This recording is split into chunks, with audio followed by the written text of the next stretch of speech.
اور کرم فرما درانی صاحب اور اس مقدس اور مبارک مجلس میں شریک ہونے والے احباب، میر کارواں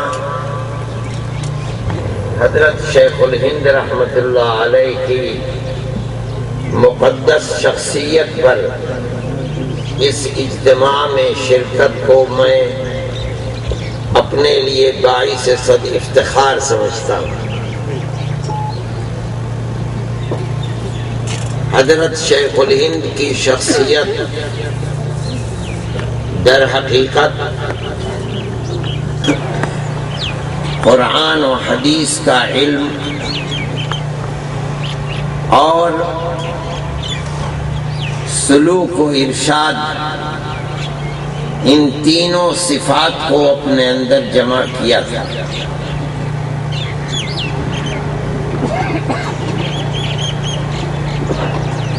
در حقیقت ملک کی آزادی کے سلسلے میں سب سے پہلا نعرہ جہاد حضرت شاہ عبدالعزیز صاحب محدث دہلوی نے 1803 میں یہ اعلان کر کے بلند کیا تھا کہ آج انگریز کے اس دعوے کے بعد اور ایسٹ انڈیا کمپنی کے اس نعرے کے بعد کہ خلق و خدا کی ہے کرنا اب ہر مسلمان پر فرض ہے۔ بڑے بڑے نواب راجہ مہاراجہ ہندوستان کے اندر تھے، لیکن کسی کے اندر یہ طاقت نہیں تھی کہ وہ ایسٹ انڈیا کمپنی کے مقابلے میں اعلان جہاد بلند کر سکے۔ ایک عالم دین، مدرسوں کا پڑھا ہوا، قرآن و حدیث کی گرمی کو اپنے سینے کے اندر لیے ہوئے وہ ایک فقیر انسان کہتا ہے کہ جہاد ہر مسلمان پر فرض ہے۔ اس کی سزا بھگتنی پڑی، اس کے جائیداد کو قرق کر لیا گیا، اس کو چھپکلی کا اپٹن مر دیا گیا، اس کو زہر دے دیا گیا، اس کی آنکھوں کی بینائی چلی گئی، لیکن پائے استقامت میں 1 انچ پیچھے نہیں ہٹا۔ اپنے شاگردوں کو 24 میں شاہ عبدالعزیز محدث دہلوی رحمۃ اللہ علیہ کا انتقال ہو گیا، لیکن انہوں نے جہاد کے لیے ذمہ داری جن کاندھوں کے اوپر ڈالی تھی وہ برابر کام کرتے رہے، یہاں تک کہ 1831 کے اندر بالا کوٹ کے میدان میں جام شہادت نوش کر لیا۔ کوئی چیز نہیں تھی، نہ اقتدار کی خواہش تھی، نہ بادشاہ بننا چاہتے تھے، صرف ایک چیز تھی کہ ملک غلام ہو گیا، آزاد قوم تھے، اپنی آزادی کو لے کر رہیں گے۔ جو لوگ بچ گئے تھے وہ واپس چلے گئے، اس آگ کو انہوں نے دبایا، ختم نہیں ہونے دیا۔ ٹھیک 26 سال کے بعد 1857 میں میدان بدل کر دوبارہ جہاد شروع کر دیا۔ اس کے اندر حضرت نانوتوی، حضرت گنگوہی اور ان کے شیخ حضرت حاجی صاحب جہاد کے اندر شریک تھے۔ یہ قضاء و قدر کا فیصلہ تھا کہ سن 31 کے اندر ناکامی ہوئی، سن 57 میں بھی ناکامی ہو گئی۔ حضرت حاجی صاحب کو ہندوستان سے چھپا کر بھیج دیا گیا حجاز مقدس۔ حضرت گنگوہی رحمت اللہ علیہ جیل چلے گئے، حضرت نانوتوی رحمت اللہ علیہ چھپتے رہے، اس لیے نہیں کہ جان عزیز تھی، بلکہ اس لیے کہ تیسرے جہاد کے لیے میدان گرم کیا جا سکے۔ جب عام معافی کا اعلان ہوا، باہر نکلے تو حالات کو خراب اور بدتر دیکھا۔ اور آپ غور کریں حالات کی ستم ظریفی۔ اب مسئلہ یہ تھا کہ تیسرے جہاد کے لیے مجاہد کہاں سے لائے جائیں؟ دو جہاد کے اندر مجاہد ختم ہو چکے، کسی تیسرے جہاد کے لیے اب افراد کو پیدا کرنا ہے۔ ادھر حالات کی ستم ظریفی یہ ہے کہ صرف دلی کے اندر 33,000 علماء شہید کر دیے گئے۔ ایک عام اعلان تھا کہ جس کے چہرے کے اوپر عالم دین ہونے کی نشانی ہو اسے قتل کر دیا جائے۔ ان کے یتیم بچے اب سڑکوں کے اوپر ہیں، اور چرچ اور انگریز ایسٹ انڈیا کمپنی کے لوگ باہر نکلے ہوئے ہیں، ان یتیم بچوں کے ہاتھ کو پکڑتے ہیں جو بھیک مانگ رہے ہیں۔ یہ وہ یتیم ہیں جن کا باپ انگریز کی دشمنی کے اندر اپنے ملک کی آزادی کے لیے اپنی جان قربان کر چکا۔ آج وہی یتیم بچے، انگریز ان کو پکڑ رہا ہے، بیوہ ماں سے کہتا ہے کہ ہمیں دو، ہم اس بچے کو مفت لکھائیں گے، مفت پڑھائیں گے، مفت علم دیں گے، اور علم دے کر گورنمنٹ کی ملازمت دیں گے۔ کل یہ اپنا پیٹ بھی پالے گا، تمہارا پیٹ بھی پالے گا، اپنے بھائی بہنوں کے پیٹ کو پالے گا۔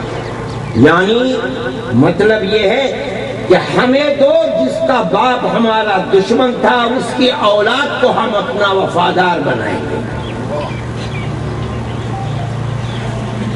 یہ علماء تھے، انہوں نے دیکھا حالات کو، بیٹھ کر سمجھا ہوا کیا چل رہی ہے، کدھر لے جا رہی ہے۔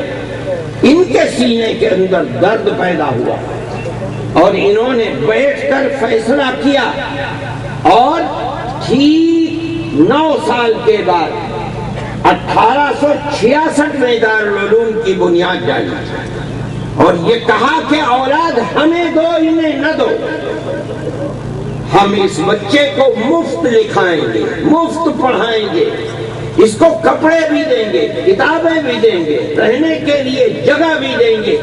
اس کا باپ انگریز کا دشمن تھا، ہم اس کو بھی انگریز کا دشمن بنا کر تمہیں دیں گے۔ باپ نے قربانی دی ہے ملک کی آزادی کے لیے، ہم اس ملک کی آزادی کے لیے افراد پیدا کر رہے ہیں۔ اس کا باپ جو اپنے دل کے اندر تپش اور گرمی رکھتا تھا، ہم اس اولاد کے اندر بھی وہ تپش اور گرمی پیدا کریں گے۔ یہ خاموش رہیے، یہ وہ جذبہ تھا جس جذبے نے تیسرے جہاد کے لیے آگے بڑھایا۔ میں یہ مقدمہ اس لیے بیان کر رہا تھا کہ میں آپ کو یہ بتلاؤں کہ اس تیسرے جہاد کے لیے حضرت گنگوہی اور حضرت نانوتوی رحمت اللہ علیہ کی کد و کاوش اور کوشش، خدا رسیدگی اور خدا ترسی، اخلاص للہیت کی بنیاد پر جس طبقے کو پیدا کیا گیا ہے تاکہ آئندہ چل کر کے وہ جہاد کے لیے افراد کو پیدا کر سکیں، اس قافلے کا سپہ سالار شیخ الہند مولانا محمود حسن ہے۔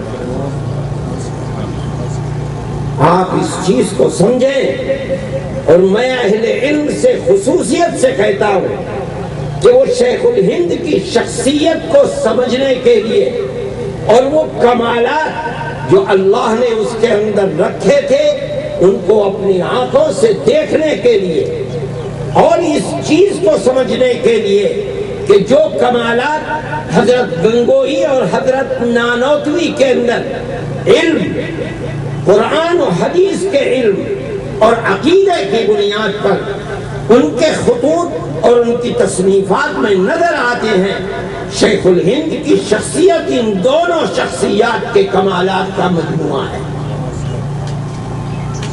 اور میں اہل علم کو متوجہ کرتا ہوں، آپ سمجھیں دنیا کے اندر ایسی شخصیتیں کم ہیں جس ایک شخصیت کے شاگردوں کے اندر اتنے باکمال افراد پیدا ہوئے جتنے شیخ الہند کے شاگردوں کے اندر آپ کو ملے گی۔ آپ دیکھیں شیخ الہند کے شاگردوں میں کون ہے؟ اگر آپ مجدد ملت کو تلاش کریں، حضرت تھانوی رحمت اللہ علیہ نظر آئیں، کون تھے؟ حضرت شیخ الہند کے شاگرد تھے۔ اگر آپ حفظ حدیث کے اندر دیکھیں گے تو آپ کو انور شاہ کشمیری نظر، کون ہے؟ حضرت شیخ الہند رحمت اللہ علیہ کے شاگرد ہیں۔ اگر آپ چاہیں گے کہ مجاہد انسان کو دیکھیں، عبید اللہ سندھی کو حضرت شیخ الہند رحمت اللہ علیہ کے شاگرد نظر آئیں گے۔ اگر آپ ساری دنیا میں جماعت تبلیغ کا کام کرنے والے مولانا الیاس کو دیکھیں، حضرت شیخ الہند رحمت اللہ علیہ کے شاگرد نظر آئیں گے۔ اگر آپ مفتی اعظم دیکھنا چاہتے مفتی کفایت اللہ کو دیکھیے۔ اگر آپ مجاہد اور شیخ طریقت اور علم میں دیکھنا چاہیں گے، آپ مولانا مدنی کو دیکھیے، مولانا احمد علی لاہوری کو دیکھیے، مولانا شبیر احمد عثمانی، سب کے سب کون ہیں؟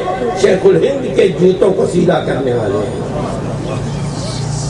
جس انسان کے شاگردوں کے اندر اتنے باکمال افراد ملتے ہیں، علمی اعتبار سے، جہاد کے اعتبار سے، بیعت و سلوک کے اعتبار سے، اندازہ لگائیے کہ وہ ایک فرد اکمل کتنا اکمل تھا، اس کا اندازہ لگا۔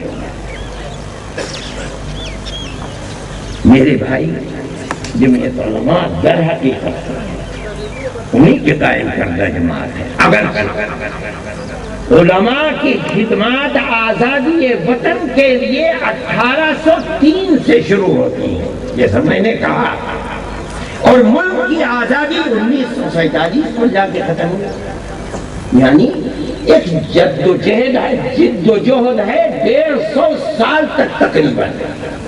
اس وقت تک کوئی نظام اور کوئی پلیٹ فارم نہیں تھا۔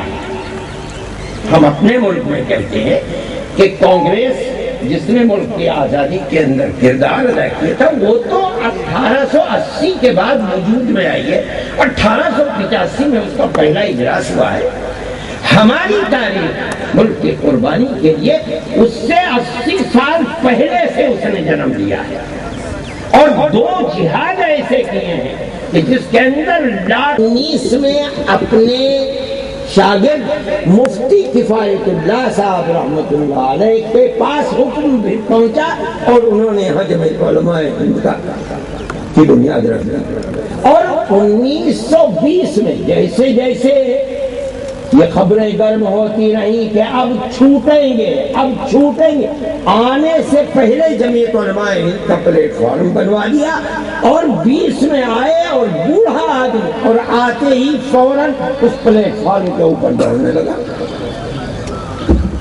شیخ الہند کی یہ ذہانت تھی، حالات کو انہوں نے دیکھا، حالات کو سمجھا، اور یہ جانا کہ ہوا کا رخ کیا ہے، ایسے ہی شاگردوں کو پیدا کر دیا، جب تک زندہ رہے ملک کی آزادی کے لیے کام کرتے۔ اور میرے بھائی، میں کہتا ہوں کہ دنیا کے اندر جو لوگ سیاسیات میں کام کرتے ہیں، اگر وہ خدمت کرتے ہیں تو کامیابی کے بعد اقتدار میں شریک ہوتے ہیں، اپنا حق سمجھتے ہیں۔ لیکن شیخ الہند کے یہ شاگرد، انہوں نے خدمت کبھی سے، ہماری جماعت خالص مذہبی جماعت ہے، ملک کے اقتدار اور سیاست سے ہمارا کوئی، یہ میں اپنے ملک کی بات کہہ رہا ہوں، میں یہ کہہ رہا ہوں ہمارے اور آپ کے اکابر تو ایک ہی ہیں۔ حضرت شیخ الہند رحمت اللہ علیہ کے شاگردوں نے جو سبق شیخ الہند سے لیا تھا، وہ آزادی کے بعد اقتدار کے اندر حصہ داری کرتے، وہ یہ سمجھتے تھے کہ اللہ اور اس کے رسول کی اطاعت اس میں مضمر ہے کہ ہم اپنے آزاد ملک کی آزادی پر قربان ہو جائیں، اور وہ قربان ہو گیا، ملک آزاد ہو گیا۔ میرے بھائی، حقیقت یہ ہے کہ جمعیت علماء کی رگوں کے اندر ہوا ہے کہ کیسے افراد جہاد کو پیدا کیا جائے۔ ان میں سب سے بنیادی شخصیت شیخ الہند کی، اللہ نے انہی کی ذات سے افراد کو پیدا کیا، چاہے وہ مفتی اعظم ہو، چاہے حضرت مدنی ہو، چاہے مجدد ملت حضرت تھانوی ہو، چاہے مولانا شبیر احمد صاحب عثمانی ہو، چاہے مولانا اجلاس صاحب امیر جماعت تبلیغ ہو۔ یہ جتنی تحریکیں چلی ہیں اور جس نے اسلام کی حفاظت بر صغیر کے اندر کی ہے اور کر رہی ہے، مر رہے ہیں، مٹ رہے ہیں، سب کو لے کر سیمینار اور جلسوں کے سلسلے کو شروع کرنا چاہتے ہیں۔ میں سمجھتا ہوں بڑی پاکیزہ چیز ہے۔ ہر قوم اپنے اکابر کے ان کارناموں کو خصوصیت سے جب وہ ملک کی آزادی کے سلسلے میں ہوتے ہیں، ہر قوم اس کو بیان کرتی ہے۔ ہندوستان کے اندر بھی ابھی 3 سال 4 سال پہلے ایک سال منایا گیا تھا جس کے اندر 18 ہو رہی ہے۔ حضرت شیخ الہند رحمۃ اللہ علیہ اور ہمارے دیگر اکابر، انہوں نے جو کچھ کام کیے ہیں وہ اسلام کی بقا اور تحفظ کے لیے کیے ہیں۔